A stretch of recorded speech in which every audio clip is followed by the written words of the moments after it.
시간 참 빠릅니다. 벌써 다음 주가 설이에요. 네, 맞아요.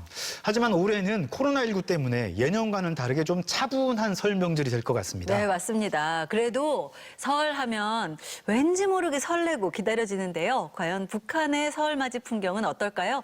오늘 함께 하실 두 분 모셨습니다. 어서 오세요. 안녕하세요.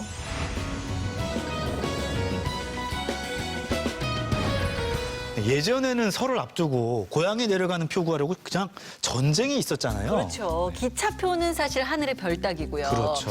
뭐 명절 대이동 그래가지고 고속도로는 주차장 되고 아주 난리였는데요. 김수경 박사님 올해 설 어떻게 보내세요? 올해는 사실 코로나 때문에 신혼애랑 저희랑 시간차를 두고 시댁을 방문하기로 했어요. 또 음식도 웬만하면 같이 나눠 먹지 않고 그냥 마스크 쓴 채로 세배하고 그냥 그 정도로 간략하게 하자. 네.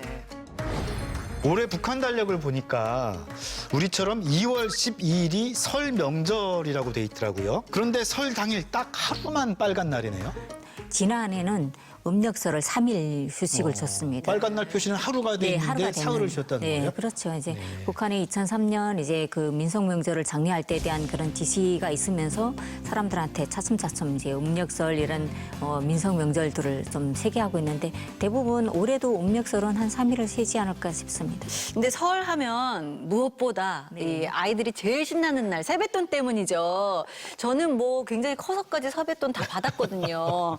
북한에도 세뱃돈이 있어요? 북한 문화는 아침 시간에 12시 전까지 이제 여자아이가 다른 집 문을 여는 거는 이제 원치 않거든요. 왜 그런가요? 가부장적인 문화가 이제 오래 내려오다 보니까 그래서 대부분 남자아이들은 가요.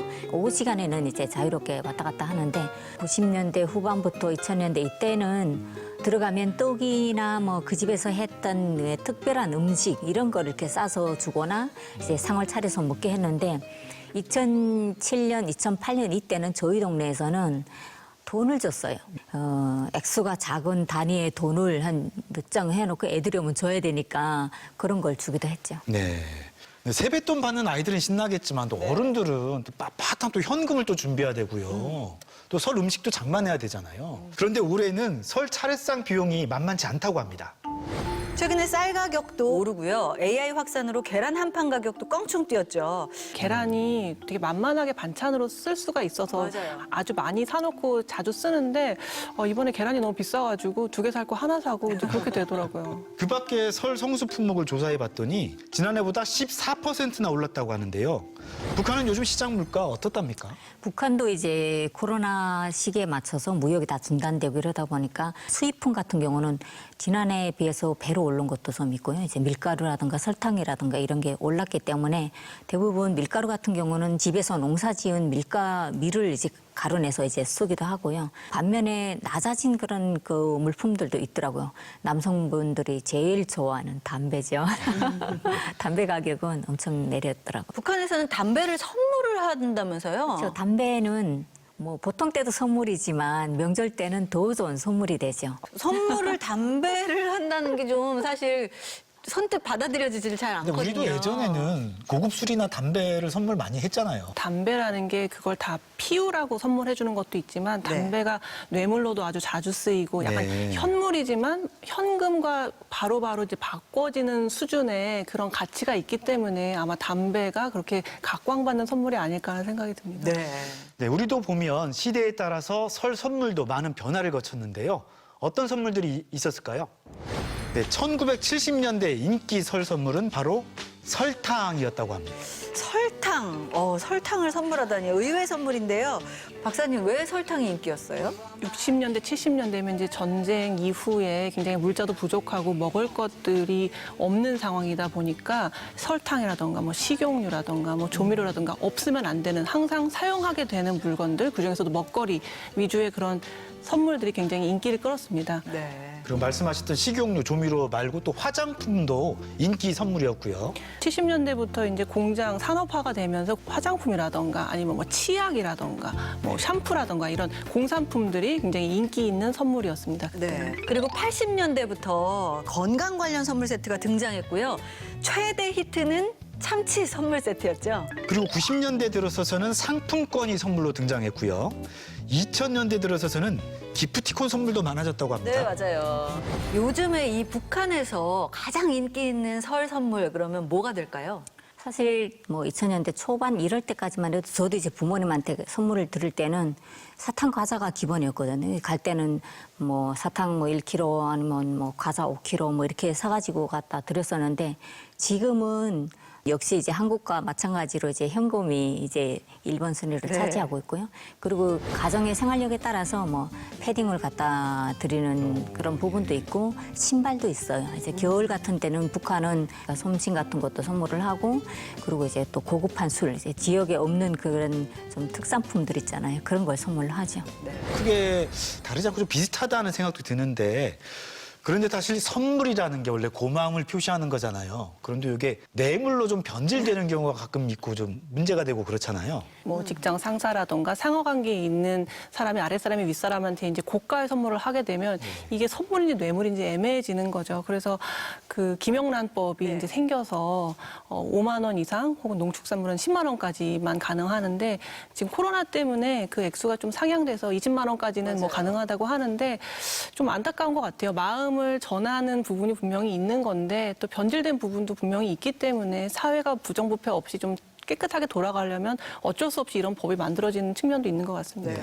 북한은 뇌물 진짜 많다고 얘기해 주셨었잖아요. 그러니까 혹시 선물을 가장한 뇌물 이런 거 많이 주고받나요? 어때요? 대상에 따라 좀 다르겠죠. 그리고 선물을 주는 사람의 경제력에 따라서도 좀 다르기도 하고요. 근데 일반적으로 이제 고급한 사람들에게 선물을 준다고 하게 되면 식품 박스가 되게 인기라고 합니다. 네, 식품 박스요. 네. 그 안에 뭐가 들어가는 거예요? 식품 박스 안에는 뭐 여러 가지 식품들이 다 들어가 있거든요. 이제 뭐 설탕, 그다음에 사탕, 과자가 이제 여러 가지 종류가 들어가 있고 햄이 들어가 있고요. 그리고 통조림이 들어가 있고 과일이 몇 종류가 들어가 있다고 합니다.